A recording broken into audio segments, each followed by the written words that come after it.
La recherche et l'innovation posent des questions économiques, politiques, éthiques et écologiques qui jusqu'ici n'ont pas trouvé de réponse démocratique pertinente. Le problème, c'est d'abord l'incompétence des élus. Évidemment, les élus n'ont pas été élus pour ça, pour s'occuper de science. Ils sont ignorants des réalités de la technoscience. Alors, que font-ils ? Eh bien, ils délèguent aux experts ce travail. Mais les experts sont rarement indépendants des puissances industrielles ou scientifiques. Et ceci se voit avec la pression des lobbies économiques, lesquels, afin d'obtenir ce qu'ils souhaitent, exagèrent l'avantage des innovations qu'ils proposent, en disant c'est nécessaire à la croissance, à la compétitivité, et d'un autre côté, cultivent le doute sur les risques encourus par ces innovations. Là, on pourrait voir l'histoire de l'amiante au XXe siècle. Donc, il y a eu presque un siècle de doute qui a été cautionné par les académies scientifiques.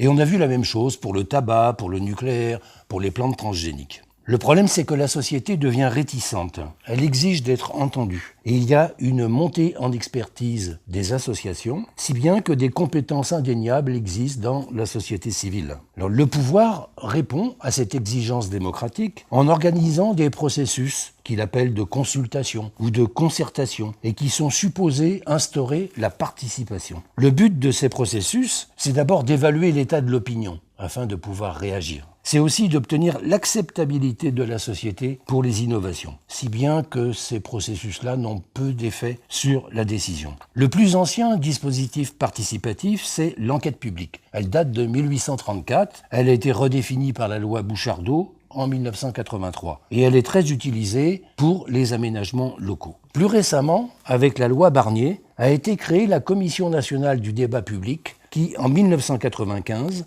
a donc défini le débat public tel qu'il existe à la française. Il y en a plusieurs centaines par an actuellement. Les principes du débat public, c'est qu'il est ouvert à tous. Il est piloté par une commission particulière du débat public, créée donc pour chaque procédure. Et il s'agit de débats des gens qui le souhaitent, avec des experts, avec un fort rapport d'Internet qui permet la contribution d'assez nombreux citoyens. Le débat public sert à traiter des problèmes locaux, des problèmes régionaux, mais récemment, on lui a aussi attribué de traiter des sujets d'intérêt général, tels que, par exemple, que va-t-on faire des déchets nucléaires ? Le débat public, à la fin, aboutit à un bilan qui est dressé par un rapporteur nommé, mais comment ce rapporteur pourrait-il exprimer les choix d'une majorité? C'est impossible parce qu'il n'y a pas d'avis des citoyens, il n'y a pas d'assemblée structurée, on ne sait pas qui intervient dans le débat public, qui prend la parole, quelle est sa représentativité, quels intérêts il exprime. Alors selon la CNDP, tout ça ne serait pas très grave parce que le débat public, je cite, n'est pas un lieu de décision ni de négociation, mais un temps d'ouverture en amont de l'élaboration d'un projet, ce qui réduit beaucoup la portée de cette procédure. Laquelle d'ailleurs, dans le débat public, il n'y a pas de formation préalable. Et puis, il y a beaucoup d'expressions, on l'a dit, d'intérêt particulier, mais contrairement à ce qu'on imagine, en disant tout le monde peut s'exprimer, très peu de gens s'y expriment. La majorité se tient à l'écart, au maximum il y a 2000, 3000 participants, souvent qui participent pour très peu de choses, si bien que la majorité n'est pas vraiment informée de ce qui se passe, de l'enjeu, sauf quand il s'agit d'un problème très localisé. Mais à ce moment-là, si tout le monde est informé dans un problème très localisé, on pourrait se contenter du vote des riverains plutôt que d'organiser un débat public. Donc on peut penser que le débat public joue un rôle de leurre démocratique plutôt que de procédure participative. Cet effet de leurre est illustré par un aveu involontaire du Premier ministre Dominique de Villepin en 2006 qui, à l'occasion du débat public sur le réacteur à eau pressurisée, qu'on appelle EPR, il avait donc lancé un débat public là-dessus, et avant même les travaux de ce débat public, il a déclaré, M. de Villepin, au vu des conclusions du débat public en cours, EDF construira l'EPR à Flamanville. Voilà, je crois que tout est dit là-dedans. La dernière formule, dite de participation, c'est le système Grenelle. Alors on a connu le Grenelle de l'environnement en 2007. Dans le Grenelle, il y a une confrontation des différents acteurs concernés, c'est-à-dire l'État, les collectivités locales, les associations, les employeurs, les salariés. Et là, c'est le président Sarkozy qui avait dit « Ce que vous déciderez, je le ferai ». On a vu ce qu'il en fut. Il y a eu de nombreuses critiques contre le Grenelle, en particulier la représentation des ONG qui ont été sélectionnées pour y participer, puisque toutes n'ont pas accès. Et quand on voit par exemple que ces ONG ont demandé de doubler le réseau TGV, ça n'est pas l'avis de toutes les associations. Donc il y a eu là un certain tri.